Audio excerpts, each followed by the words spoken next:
Natural diamonds are formed within the Earth, 100 to 200 kilometers deep within the mantle. These diamonds were transferred to the surface by very deep volcanic eruptions millions of years ago.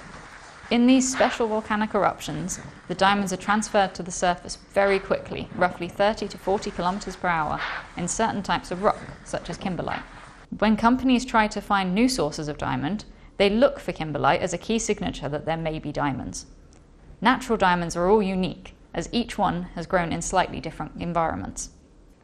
In order to make diamond useful engineering material, what we need to do is have all of the diamonds the same.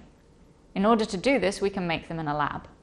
By doing this, we can also then start to adapt the diamond to make it useful for different applications. Before we start talking about how to make diamonds, let's talk about something more familiar: water. We know that if we cool water down to 0 degrees, it turns into ice, and if we heat it up to 100 degrees, it turns into steam. However, temperature is not the only way we can change the state of water. We can change it from a solid to a liquid or a gas by using pressure. We can see this here. If we reduce the pressure, we can get water to boil at a lower temperature. By changing the pressure and temperature, we can map out the different states of matter. This map tells you if you can form a different state of matter. This is called thermodynamics. Whether you will form a different state and how quickly it will form depends on the rate of reactions, or the kinetics.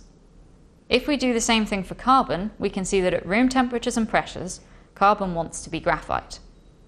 So how does diamond exist? Why isn't it graphite? Well, that requires energy to break the bonds.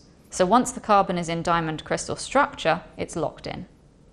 There are two routes that we can use to create diamond. The first is to replicate what happens within the Earth. To do this, we need to move carbon from the graphite stable region into the diamond stable region. However, just moving into the diamond stable region isn't enough, as the conversion rates are too slow. To make it happen in a reasonable period of time, what we do is add in a catalyst, which speeds up the reactions. So we take the catalyst, we add that to some graphite and a few pieces of diamond, and we put them all together into a small container, which is roughly the size of, say, a tin of baked beans. We take that container and put it into a press and squash it to move it into the diamond stable region. The kind of pressures required is the equivalent of putting the Eiffel Tower upside down on top of that baked bean tin. As well as that pressure, you also have to heat the container up to a temperature of molten steel, which is 1500 degrees, or many times hotter than your oven at home. This requires some pretty large equipment to cope with these extreme temperatures and pressures. As well as growing diamonds simulating what happens in the Earth, you can also grow it using chemistry. We're able to grow diamonds carbon layer by carbon layer. In this process, we need three key ingredients. First, hydrogen. Second, methane gas, which consists of 1 carbon atom and 4 hydrogen atoms. And lastly, microwaves to break these gases up into a plasma.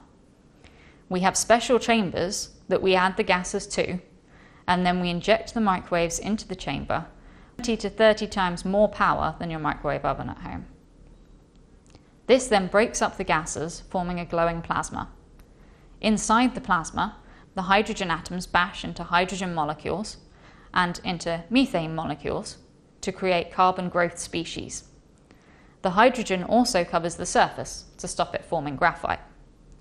Every now and then, a hydrogen is removed from the surface and a carbon growth species attaches, building up the diamond. This happens again and again, growing the diamond layer by layer. By changing the conditions, things like temperature, we can make the process faster or slower. But typically, the diamond grows at the same rate as your fingernails grow.